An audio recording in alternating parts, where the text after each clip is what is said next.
ಹೊಸ ವರ್ಷದ ಸಂಭ್ರಮಾಚರಣೆ ಹಿನ್ನೆಲೆ ಎಂಜಿ ರೋಡ್ ಮತ್ತು ಬ್ರಿಗೇಡ್ ರಸ್ತೆಯ ಮಧ್ಯದಲ್ಲಿ ಸಾಕಷ್ಟು ವಾಹನ ಸಂಖ್ಯೆಯ ಓಡಾಟವನ್ನು ಮಾಡ್ತಾ ಇದ್ದಾರೆ.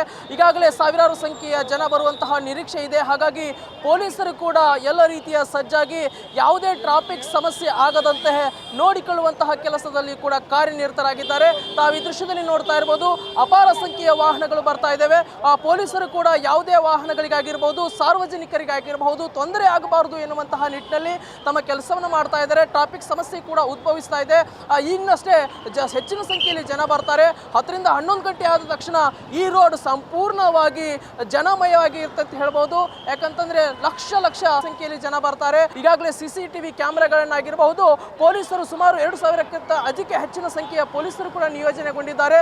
ಎಲ್ಲ ರೀತಿಯಾಗಿ ಪೊಲೀಸರು ಸನ್ನದ್ಧರಾಗಿ ನಿಂತಿದ್ದಾರೆ ಅಂತ ಹೇಳ್ಬೋದು. ಯಾವುದೇ ಟ್ರಾಫಿಕ್ ಸಮಸ್ಯೆ ಆಗಬಾರ್ದು, ವಾಹನಗಳಿಗೆ ಅಡೆತಡೆ ಆಗಬಾರ್ದು, ಸಾರ್ವಜನಿಕರಿಗೆ ತೊಂದರೆ ಆಗಬಾರ್ದು ಎನ್ನುವಂಥ ನಿಟ್ಟಿನಲ್ಲಿ ಪೊಲೀಸರು ಕೂಡ ಜಾಗರೂಕತೆಯನ್ನು ವಹಿಸಿದ್ದಾರೆ ಅಂತ ಹೇಳ್ಬೋದು. ಕ್ಯಾಮ್ರಾ ಪರ್ಸನ್ ಗಿರೀಶ್ ಜೊತೆ ಚಿದಾನಂದ ರುದ್ರಾಪುರ್ಮಠ್, ವಿಶ್ವಾನಿ ಟಿವಿ, ಬೆಂಗಳೂರು.